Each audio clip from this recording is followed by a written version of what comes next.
અને વિદાય થતી હતી. પિયરની માલિકો દીકરીએ લાજનો ઘૂમટો તાણ્યો છે. હળવા હળવા હળવા હળવા ડગલા માંડે છે. પછવાડે ગીતો ગવાય છે. પરણા એટલે પ્યારા લાડી, ચાલો આપણી ઘેર રે. ઉભાર્યો તો માગું મારા દાદા પાસે શીખ રે. હવે કેવી શીખ રે લાડી, હવે કેવા બોલ. સાહેબ તમે સાંભળ્યું? એ ભાઈઓ, આ બેનું એ ગાયું સાંભળ્યું?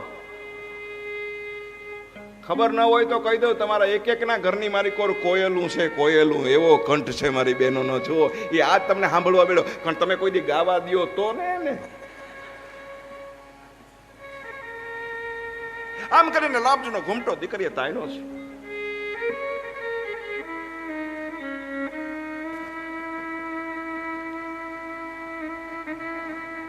પિયરમાં દીકરી લાજ કાઢે છે એટલે કોઈ સગા એને પૂછે છે કે બેટા તે લાજ કોની કાઢી છે? આ તો તારો પિયર છે, સાસરું નથી. અને સમર્પણ અને ત્યાગનું પાત્ર દીકરી જવાબ આપે છે, કાકા મેં લાજ તમારા કોઈની નથી કાઢી, પણ મેં લાજ એટલા માટે કાઢી છે કે ઘરની કઈ વસ્તુ છે એ ક્યાં છે એની મને ખબર છે. મારા બાપને હું બહુ વાલી, મારો બાપ મને બધું જ કહે. ઘરની બધી કિંમતી વસ્તુઓ ક્યાં ક્યાં હોય એની મને ખબર હોય. અને કાકા આ જતા જતા કોઈ ચીજ ઉપર મારી નજર પડી જાય અને વસ્તુમાં મારો જીવ રહી જાય તો પાછળથી મારા ભાઈઓ એને ભોગવી ન શકે. એટલે જ બધી મિલકત ઉપર હું પડદો નાખી અને ચાલી જાઉં છું. મારા ભાઈઓ સુખી થાય, મને કાંઈ નથી જોતું. આપણે દીકરીઓ પાસે થાપા મરાવીએ ખબર છે? ખબર છે બેનો કે હવે તારું અહીંયા કાંઈ નહીં. હું તો કહું છું જમાયું પાસે થાપા મરાવું કે કોઈ દી માગતો નહીં, ભવિષ્યની માલિકો. હા, આ સરકારે નવો કાયદો નથી કહેતો દીકરીઓને ભાગ દેવો, તો જમાયું એ કેસ કરાવ્યા છે હારા ઉપર છોકરીઓની પાસે કે તારા બાપની મિલકતમાં અમારો ભાગ છે. દીકરી સમર્પણ અને ત્યાગનો પાત્ર છે. એક દીકરીને બાપે પરણાવી છે. દીકરી બાપને બહુ વાલી છે. દીકરી હંમેશા બાપ હંમેશા દીકરીનું સારું જોઈને જ દીકરીને પરણાવતો હોય છે. પણ દીકરીને પરણાવ્યા પછી ઘટના એવી ઘટી કે દીકરીને સાસરાની માલિક પર ખૂબ દુઃખ છે. પણ દીકરી મોઢામાંથી ઊંકારો કરે નહીં, બાપને કોઈ દી કહે નહીં. કારણ કે જો હું બાપને કહીશ તો મારો બાપ દુઃખી થશે. દુનિયાની અનેક દીકરીઓ દુઃખના દરિયાની માલિકો જીવે છે, છતાંય કોઈને ફરિયાદ નથી કરતી કે મને મારા બાપે દુઃખના દરિયાની માલિકો ધક્કો માર્યો છે, મને કુવામાં નાખી મારા બાપે. આવું દુનિયાની કોઈ દીકરીના મોઢામાંથી નીકળતું નથી સાહેબ. બાકી એટલા બધા દુઃખની માલિકો દીકરીઓ જીવે છે સાહેબ. રોઈ લે છે. આપણે કહી છે ને કે સૌરાષ્ટ્રની માલિકો હાતમ આઠમના દીકરી ઘરે આવે, ભીમ 11 દીકરી ઘરે આવે, તહેવાર હોય તો દીકરી ઘરે આવે. આ તહેવારો આપણા વડીલો એટલા માટે બનાવ્યા છે કે દીકરી ઘરે આવે ને ત્યારે આખી દુઃખથી ભરાઈ ગઈ હોય ને, એ ભરાઈ ગયેલી દીકરી માના ખોળાની માલિકો માથું રાખી અને રોઈ લે અને હલકી થાય. એટલે આ રક્ષાબંધનો ને આવા તહેવારો આપણા વડીલો કરતા ગયા છે કે દીકરીને બાપના ઘરે પરણ્યા પછી આવવા મળે. દીકરી ઘરે આવી, માના ખોળાની માલિકો દરવાજો બંધ કરી અને રોવે છે. સાસરામાં બહુ દુઃખ છે, ખૂબ રોવે છે. માં દીકરીના માથા પર હાથ ફેરવે છે અને માં સમજાવે છે, બેટા થોડુંક સહન કરજે, કાલ સવારે સારું થઈ જશે. કઈ જોઈ છે બેટા? કઈ જોઈ છે? કઈ ખૂટે છે? જોતું હોય તો બોલ કે માં જોતું છે, પણ એક વચન આપ તો હું માગું. બોલ બેટા શું જોઈશ? કે માં હું ઘરે આવી તારા ખોળાની માલિક પર માથું રાખીને રોઈ છું, હું આટલી દુઃખી થઈ છું. ઈ મને, મેં તને કીધું છે, તું વચન આપજે મને કે તું મારા બાપને ન કહેતી કે હું હારામાં આટલી દુઃખી છું, કારણ કે મારા બાપુને ખબર પડશે ને તો મારો બાપ રહ આવડે રોગે.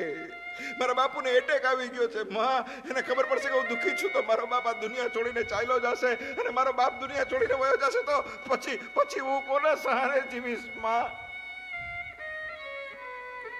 બાપુને ન કહેતી માં.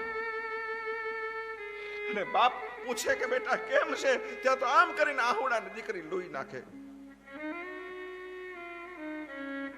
બાપુ બહુ સારું છે, બાપુ તમે મારી ચિંતા ન કરો, બહુ સારું છે, મારે બહુ સુખ છે બાપુ, બહુ સુખ છે. પણ બેટા જમાઈ કોઈ દી ફોન નથી કરતા. બાપુ પણ જમાઈ છે ને એને બહુ કામ હોય ને તમારા જમાઈને, એટલે તમને ફોન ન કરે. અને બાપુ મને તો ફરવા લઈ જાય છે, અરે બાપુ મને તો હોટલમાં લઈ જાય છે, અરે બાપુ હું તો માગું ને મોઢામાંથી એમ કહું કે પાણી તો મને દૂધ આપે છે, કારણ કે ફોન ઉપર દીકરી મા બાપને કહેતી હોય પણ ન્યાયની આંખમાંથી આહુડાની ધાર હોય, છતાંય મા બાપ સુધી પોતાના દુઃખના સમાચાર ન પહોંચવા દે. એનું નામ દીકરી છે, એટલું યાદ કરજો સાહેબ. ખૂબ હરખથી લોકો દીકરીને પરણાવે. આવી દીકરીને પરણાવી છે. દીકરીને સાસરામાં બહુ દુઃખ છે. ઉજળું એટલું દૂધ નથી હોતું સાહેબ, દેખાતું હોય એવું હોતું નથી. ઘણી વાર આંખે દેખાતું પણ ખોટું હોય છે. હું ઝડપથી કહું છું, મારે ઘણા પ્રસંગ કેવા છે. એટલે દીકરીને એટલું બધું દુઃખ કે એક દિવસ સાસુ અને ધણીએ ભેગા મળીને દીકરીને બાળી નાખી.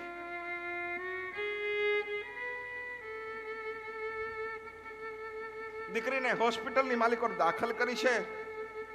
દીકરી આખા શરીરે દાઝેલી છે, છેલ્લા શ્વાસ છે, અને બાપને ખબર પડે કે મારી દીકરીને બાળી નાખી છે, બાપ પાગલ થઈ જાય છે.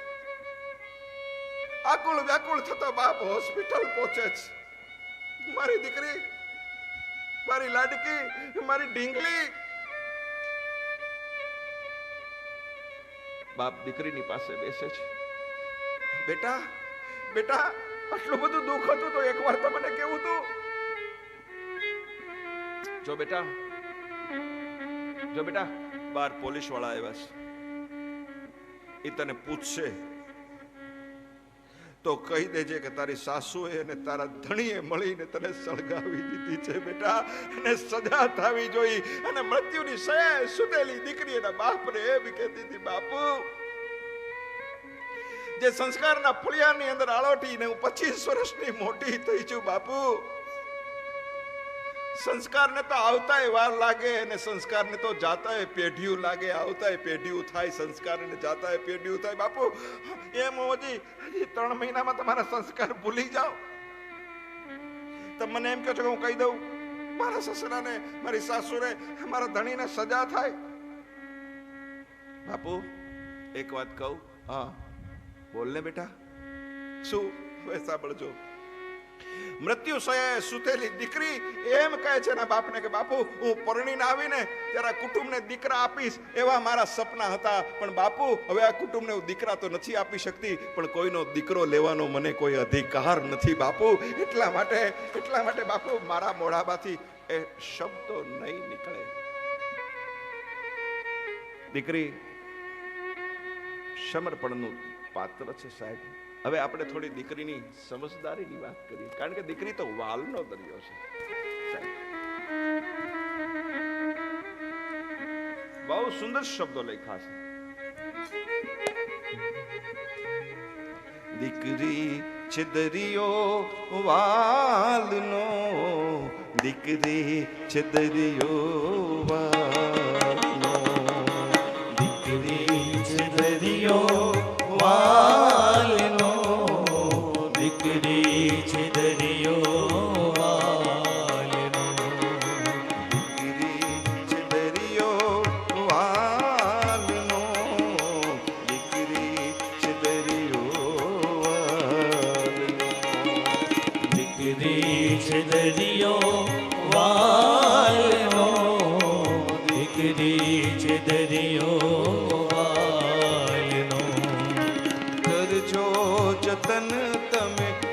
લાડકડીના કરજો જતન તમે લાડકડીના. નથી એ ટુકડો બાપનો દીકરી છે દરિયો વાલનો, દીકરી છે દરિયો વાલનો, દીકરી છે દરિયો વાલનો, દીકરી છે દરિયો વાલનો. કરજો જતન તમે લાડકડીના કરજો ભારો સાપનો દીકરી છે દરિયો વાલનો, દીકરી છે દરિયો